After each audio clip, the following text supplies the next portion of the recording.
আৰু এই যে কথাটো ক'লে, এই কথাটোৰ পৰা মোৰ বুকুত বহুত বেদনাৰ জন্ম হৈছে। আৰু যিসকল শিক্ষকে নিজৰ কৰ্ষণ অনুশীলন অনুধাৱন নকৰি কেৱল শিক্ষকৰ গৰিমাৰ সৈতে এডাল জখলাৰে ওপৰত উঠিবলৈ কৈছে, সেইসকলৰ বাবে এই উক্তিটো আটাইতকৈ প্ৰণিধানযোগ্য। মই আশা কৰিম যে, মই আগতেই কৈছোঁ যে আপোনালোক নাথাকিলে কোনোদিনে কেতিয়াও বিধানসভা নচলিব, বিভিন্ন ধৰণৰ কাৰ্যক্ৰমণিকা নচলিব, মই আহি ইয়াত থিয় হ'ব নোৱাৰিম। মই আপোনালোকক হাত জোৰ কৰি কৈছোঁ, জীৱন আৰু জীৱিকাক কেতিয়াও এক নকৰিব। জীৱনটোক সমৃদ্ধি কৰি সাহায্য কৰিবৰ কাৰণে ছাত্ৰ ছাত্ৰীসকলক সমৃদ্ধিশালী কৰক, ছাত্ৰ ছাত্ৰীসকলক উৰ্বৰ চেতনাৰে সৈতে পৃথিৱীৰ শক্তি এটা প্ৰদান কৰিবলৈ যত্ন কৰক। আৰু এই দেশৰ যিটো শিক্ষা ব্যৱস্থা, যিটো সৰ্বপল্লী ৰাধাকৃষ্ণনে ইংৰাজৰ শিক্ষা গ্ৰহণ কৰিও, ইংৰাজৰ চেতনাক লৈও তেওঁ ভাৰতীয় দৰ্শনটোক বাদ নিদিলে, আৰু ভাৰতীয় দৰ্শনৰ সৈতে তেওঁ সমগ্ৰ পৃথিৱীত তেওঁ পৰিচিত হৈ গ'ল। সেইকাৰণে মই ভাবোঁ যে তেওঁ কেইবাখনো বিশ্ববিদ্যালয়ৰ উপাচাৰ্য হৈ আছিল। আৰু তেওঁ যেতিয়া ৰাষ্ট্ৰপতি হৈ আছিল, তেতিয়া তেওঁৰ ঘৰত তেওঁ যেতিয়া অৱসৰ গ্ৰহণ কৰিছিল, আৰু অৱসৰ গ্ৰহণ কৰোঁতে তেওঁ যেতিয়া তেওঁ ৰাষ্ট্ৰপতি ভৱনটো এৰি দিছিল, তেতিয়া আপোনালোকে শুনি আচৰিত হ'ব যে 18 ট্ৰাক গ্ৰন্থ তেওঁ লৈ গৈছিল। হয়তো ভাৰতবৰ্ষৰ ইতিহাসত ইয়াতকৈ বৃহৎ পৰিমাণৰ গ্ৰন্থ অধ্যয়ন কৰা কোনোবা ব্যক্তি আছে বুলি মই নাভাবোঁ। শিক্ষকসকলৰ কাৰণে এটা ডাঙৰ অপৰচুনিটি আছে, সুযোগ আছে। তেওঁলোকে গৱেষণা কৰিব পাৰে,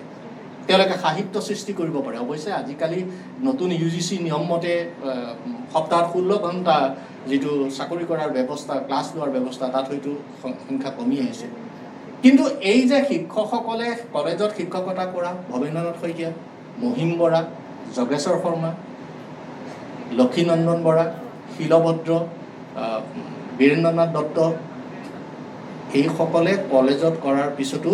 যিবোৰ গ্ৰন্থ আমাৰ বাবে থৈ গৈছে, সেই গ্ৰন্থবোৰকো যদি আমি পঢ়োঁ, আমি ছাত্ৰ ছাত্ৰীসকলক নতুন বাটৰ সন্ধান দিব পাৰোঁ। একোটা কাহিনী নকৰি তাক সাহিত্যৰ অলংকাৰৰ সৈতে পথৰুঘাটৰ ৰণ, ফুলগুৰিৰ সৈতে বা এই কথা বতৰাবিলাকক যিমান সোনকালে সুন্দৰকৈ কৰিছে, এই কথাখিনি মই সদৌ শেষত ভূপেন দাৰ এটি গান অকণমান এটা কলি আৰু উপনিষদত এষাৰ কথা আছে। উপনিষদত কোৱা হৈছে, যদি কেতিয়াবা পৃথিৱীৰ পৰা পোহৰ হেৰাই যায়, তেতিয়াহ'লে পৃথিৱীত কোনে পোহৰ দিব? তেতিয়া কোৱা হৈছে পৃথিৱীত সূৰ্যই পোহৰ দিব। সূৰ্যও যদি কেতিয়াবা পৃথিৱীৰ পৰা হেৰাই যায়, তেতিয়া পৃথিৱীত কোনে পোহৰ দিব? তেতিয়া কোৱা হৈছে যে পৃথিৱীত তেতিয়া মেঘে পোহৰ দিব, বৰষুণে পোহৰ দিব, বিজুলীয়ে পোহৰ দিব, ঢেৰেকণীয়ে পোহৰ দিব। মেঘ, বিজুলী, ঢেৰেকণী যদি কেতিয়াবা পৃথিৱীৰ পৰা হেৰাই যায়, তেতিয়াহ'লে পৃথিৱীত কোনে পোহৰ দিব? তেতিয়া কোৱা হৈছে যে জোনাকে পোহৰ দিব, জোনে পোহৰ দিব, তৰাই পোহৰ দিব, পূৰ্ণিমাই পোহৰ দিব। জোন, জোনাক, তৰা, পূৰ্ণিমাও যদি কেতিয়াবা পৃথিৱীৰ পৰা হেৰাই যায়, তেতিয়াহ'লে পৃথিৱীত কোনে পোহৰ দিব? তেতিয়া অতি সাংঘাতিকভাৱে এটা কথা কোৱা হৈছে যে তেতিয়া পৃথিৱীত শব্দই পোহৰ দিব। এই শব্দৰ শক্তি ইমান শক্তিশালী, ই প্ৰচণ্ড জোৰেৰে মেচিন গানৰ বেৰেলৰ পৰা ওলোৱা বুলেটতকৈ এই মানুহৰ কলিজাত, মানুহৰ মগজুত আঘাত আনিব পাৰে। শিক্ষকসকল প্ৰচণ্ড শব্দৰ গৰাকী। শিক্ষকসকল একোখন মহাভাৰত, শিক্ষকসকল একোখন ৰামায়ণ, শিক্ষকসকল একোখন গীতা, বেদ, উপনিষদ। মাথো অধ্যয়নৰ কৰ্ষণৰ বাটটো চিকুণাই নতুন গতিৰে সৈতে আগবাঢ়িব পাৰিলেই মই ভাবিম এই শব্দ বৰ্ময় কামৰূপ জিলাৰ বিভিন্ন বিদ্যালয়ৰ কোঠাসমূহ, শ্ৰেণী কোঠাসমূহত নতুন গুঞ্জন সৃষ্টি কৰিব আৰু পৃথিৱীক নতুন বাটেৰে লৈ গৈ মানুহৰ কল্যাণৰ বুদ্ধ দৰ্শনৰ বিশাল বাটটোক আকৌ চহকী কৰি তুলিব। এই চহকী কৰি তোলাৰ কথাটোত এই যে আমাৰ সাংঘাতিক ধৰণৰ বিদেশী আক্ৰমণ হ'ল, সাংঘাতিক ধৰণৰ ইংৰাজৰ আক্ৰমণ হ'ল, আৰু ইংৰাজৰ আক্ৰমণৰ পিছত যে আমি গোটেই জাতিটোৱে আমি বহুতবোৰ কথা হেৰুৱাই পেলালোঁ, সেই কথাবিলাকক লৈয়ে ভূপেন দায়ে গাইছে, ৰমকে জমকে আছিল মোৰ অসমী, সোণৰ কৌপ ফুলে পিন্ধি, সিংহা পিন্ধি লৈ জেতুকাৰ বোলেৰে হাত ৰঙচুৱা কৰি, কিনো দিন পৰিলে, কিনো দিন পৰিলে, কিনো দিন পৰিলে আজি, কোম্পানী আহিলে মুখত হাঁহি লৈ। এতিয়া গোলকীকৰণ পৃথিৱী আহিছে, তেতিয়া কোম্পানী আহিছিল, এতিয়া গোলকীকৰণ পৃথিৱী আহিছে। কোম্পানী আহিলে মুখত হাঁহি লৈ, এখন টেক বহো দেই বুলি, বহিব পাই তেওঁ বৰ ঘৰ সোমালে বুকুতে খেলেৰে হানি কিনো দিন পৰিলে আজি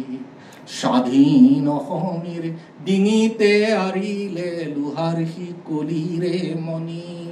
কোন কটা চাই অসমৰ বুকুতে আনাগৈ মুকুলাই ভাঙি কিনো দিন পৰিলে আজি এই বহুজাতিক কৰ্পৰেট গোষ্ঠীৰ বহুজাতিক কোম্পানীসমূহে আমাৰ বিদ্যালয়সমূহ দখল কৰিছে তেওঁলোকৰ উদ্যোগত উৎপাদিত সামগ্ৰীবোৰ বিক্ৰী কৰিবৰ কাৰণে তেওঁলোকে খুলি লোৱা বিদ্যালয়বিলাকত